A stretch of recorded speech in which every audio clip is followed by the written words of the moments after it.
Human resources, human capital, people, and culture. This single vocation has many names. HR professionals are responsible for what is arguably the most critical success factor within any organization. It's talent. HR Studio Podcast brings you bi-weekly interviews with HR executives, thought leaders, authors, speakers, and trend spotters from the world of HR and beyond. Listen, learn, and leverage. Welcome to HR Studio Podcast, building the next generation of HR leaders.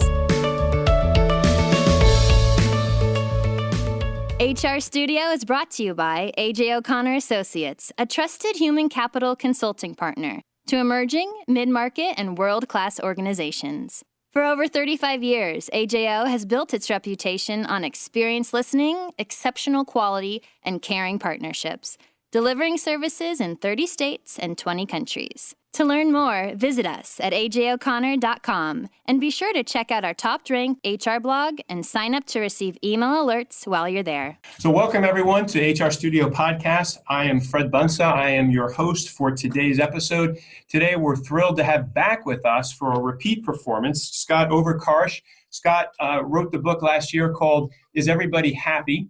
And the subtitle is Creating a Culture Where Success and Happiness Thrive, the Chick-fil-A Way. And Scott spent his entire career actually at Chick-fil-A. Looking at his bio from the age of 16 on, he began working there and made a whole career of it. And he's become an expert in the culture and the organization on Chick-fil-A. He's from North Carolina, and he spent years helping operators be more successful in their work, and then ultimately went on to lead their leadership development program, where the support centers were reaching out to the operators to help them be more effective in driving the business. And Scott has recently retired from Chick-fil-A and is now doing consulting around culture, as well as going around speaking about his book and sharing his knowledge and his experience with the organization, with culture, and with all the things he's learned along the way. So Scott, it is great to have you back on the podcast. Thank you so much. It's a pleasure to be here. In episode 38, for those of you who haven't heard it, excellent episode. It's entitled How One Company is Getting Culture Right. It was for September of 2017. It's worth a listen. We wanted to do a little bit of deeper dive this time around the idea that you have in your book that Truett Cathy, who was the founder of Chick-fil-A, said that people go where they're invited and they return where they're appreciated. Tell us a little bit about how that reflected on the founder of Chick-fil-A, or the co-founder, and then how it became part of the culture of Chick. All right, I'd be glad to. That was Truett's philosophy for hospitality in the restaurant that he owned since that he opened in 1946 and had run for so many years before Chick-fil-A sprang up. And that idea of appreciating others so they would come back, it was evident to him that his customers would more likely return if they felt appreciated in his restaurant. Well, he treated everybody that way. And so if you worked in his organization as an employee, you also felt appreciated. And that whole sense of appreciation, the hospitality within the organization, not just in the restaurant, but in the support center, I think created a loyalty and a camaraderie among the staff, the support center staff members, that allowed the culture to thrive. And there was no question that you were appreciated by Truett Cathy. I think when leadership owns principles like that, and they live them out on a daily basis, it becomes evident to everyone. You could walk into Truett's office, and no matter what he was doing, he'd put that down and welcome you to come and sit beside him at his desk. And he would ask you how your family was doing, and then he would get around to whatever it was that brought you there for business. And you knew that he really cared about you as an individual. Interesting. Good. And I think what I'm sure is intentional is the fact that the home office is actually called the support center, right? Is that my understanding? That is right. We rather than it be a place where employees that worked at the organization had their home. Its whole purpose was to support the restaurants that are open out in the field. And so we wanted just to, by the name itself, to remind us every day as we might pull in the drive, that our role is to support other people and to help them be more successful. It's not about us. It's always about the operator. And what were some of the things you recall doing that were practical examples of how the organization and the leadership would express their gratitude for employees, customers, however that manifested itself? Well, a lot of ways. There's always recognition on your anniversary date of employment. There's always emails from not just leadership, but fellow workers on your birthday. And anytime someone had an occasion, whether it was a wedding or the birth of a child, there's always lots of recognition for that, and just a lot of, I don't know, it was sort of a family type atmosphere, because you really felt like you're working for a family that owned the business. And you don't even have to be a family-owned business to feel like a family-run business. And so I think that those sorts of things contributed to that. Okay. And I know that one of the things that the organization really fostered was what they would call, and you outline in your book, is an attitude of gratitude. I mean, it gets into their own approach, I guess, their own mindset around this. Tell us a little bit how that played out in the organization. Well, Truett really was grateful that people would join him in his venture. He talked about wanting to do business in a new and better way, and he had to convince a lot of people to come on board back when the brand was not very well known. And so he had an appreciation for the people willing to stake their career on Chick-fil-A, both at the support center level as well as those operators that would agree to open and run a restaurant. And Teddy Roosevelt's first one, I believe it's quoted as saying, "People don't care how much you know until they know how much you care." And Truett genuinely cared. I mean, that's just the way he was. And you knew that once you got to know him and spend time with him. He's always asking you about how your family was. That was more important to him than whatever project you might be working on at the time. That's awesome. And I know you also had talked about some of the, I believe you might even refer to them as competencies, but I think you had generosity identified as something that the organization really embraced and saw as if it were a competency. And I just, how do you train someone, or how do you build the skill around generosity? Well, I think, I don't know, for Truett, that was just his nature. He was always helping other people. And if you worked for him, he wanted to help you be successful, not only by providing continuing education and a great work environment, but he also wanted to put in place reward and recognition programs that would allow you to grow financially as well as the business became more successful. Chick-fil-A, one of the few private companies today that still has a pension plan in addition to a 401k plan. And they also have executive deferred comp plans for folks whose income grows beyond the 401k limits. But just very, very generous in regards to how they take care of the team members. And is that something that you saw get, cascaded down in the organization, that spirit of generosity? Yes, absolutely. He still offers scholarship programs for team members in the restaurants.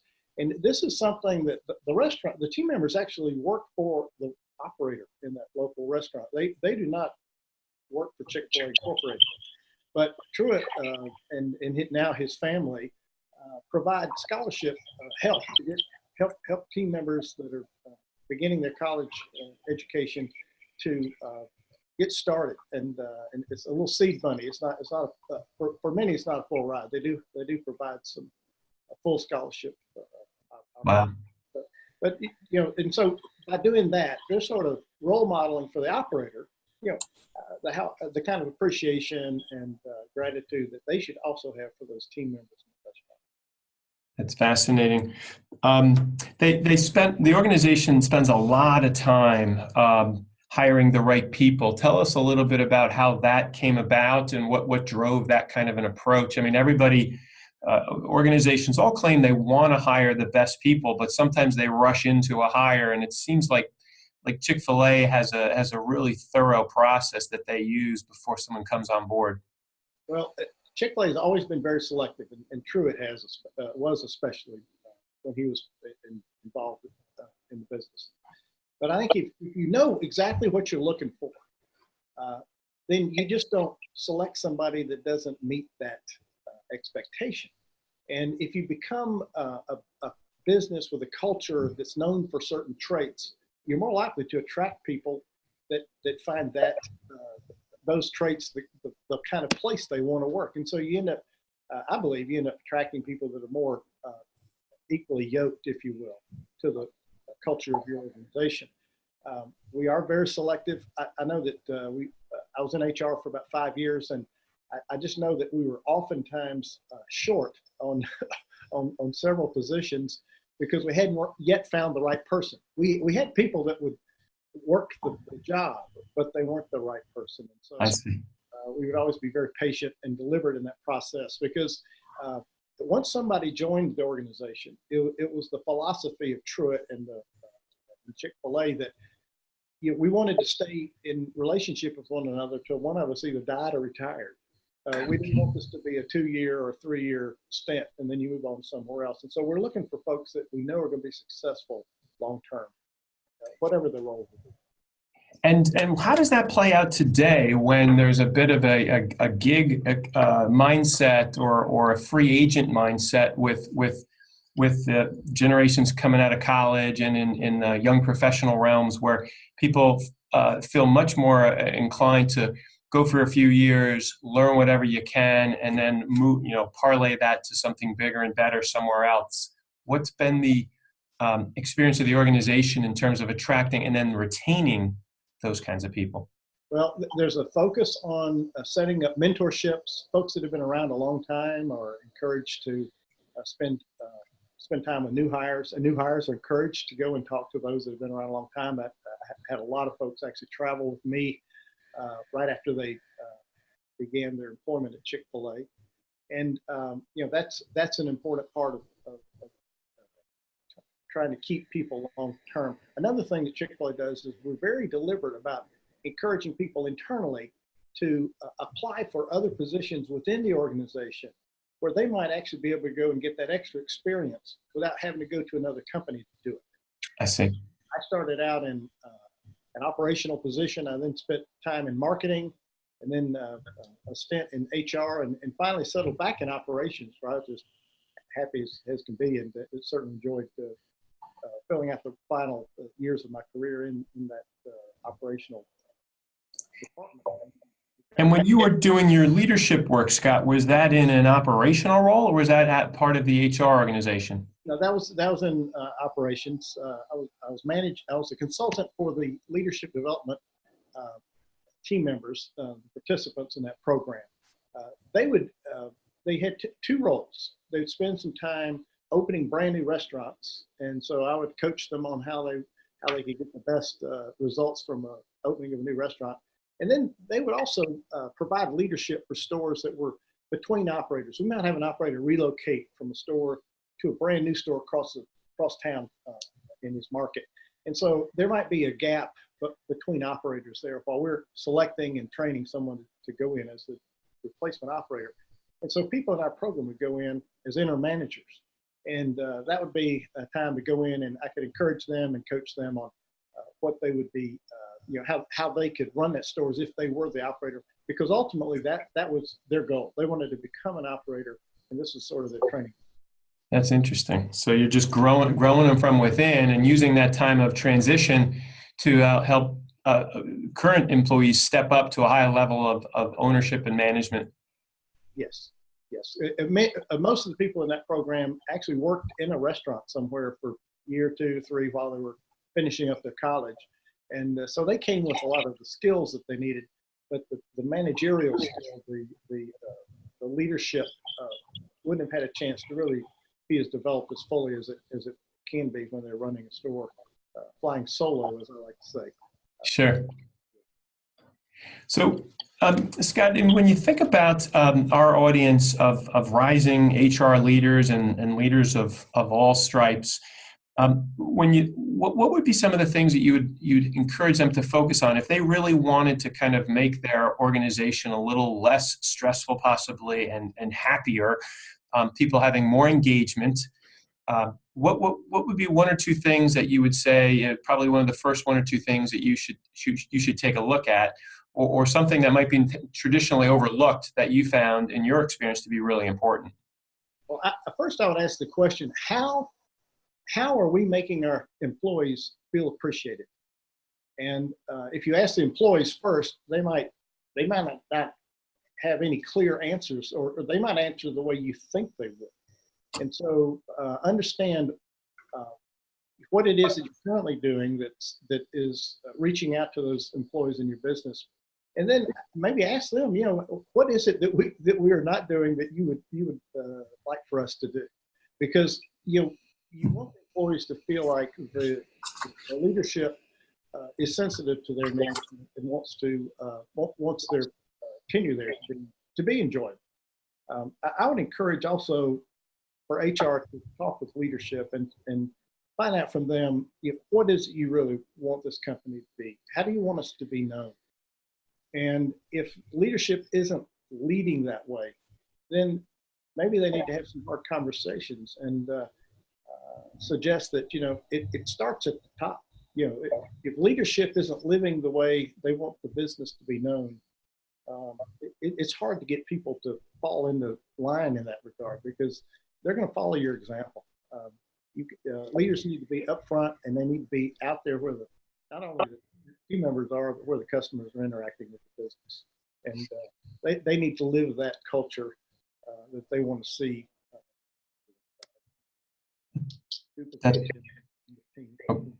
So what I hear you saying is that you talk to the employees and talk to the leadership team, and really be maybe the bridge between those two parts of the organization to help build some alignment. Yes. At Chick-fil-A, we often had focus groups, both internally at the support center, as well as operator groups that would come in, and we would just ask questions.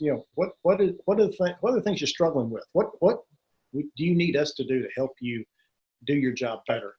And if we're not asking those questions, then we ought to be, because it's a joint effort. I mean, everybody's got to work together in a business, and you can't afford to have any non-productive personnel in your organization. And if somebody doesn't feel like they're being challenged, certainly if they don't feel like they're being appreciated, but if their work isn't challenging and rewarding, they're going to start looking for work somewhere else. And if we can create an environment where work is challenging, it's rewarding, and people are fired up about what they do, they're going to be more productive. They're going to grow within the organization, and I believe they're going to create an environment where not only people are working together, but you'll have happiness as well as you'll have success at the end of the day. Awesome. So there you have it, podcast listeners, our formula for happiness and success. Scott Overcarsh, thank you so much for joining us today on the HR Studio podcast. For those of you who are not yet subscribers, you can visit hrstudiopodcast.com. There you can subscribe to the podcast. You can get some of the resources that are available from our guests. There you'll have, Scott has his website there, iseverybodyhappy.net, where you can find out more information about the book and order a copy. But Scott, we really want to thank you so much for joining us once again on the podcast. My pleasure, Fred. Thank you so much for inviting me. Okay, my pleasure. Bye-bye. Thank you for listening to HR Studio Podcast, building the next generation of HR leaders. To discover additional information from this week's episode and to catch up on all episodes, visit hrstudiopodcast.com. Subscribe to the HR Studio Podcast list while there and receive alerts and future updates.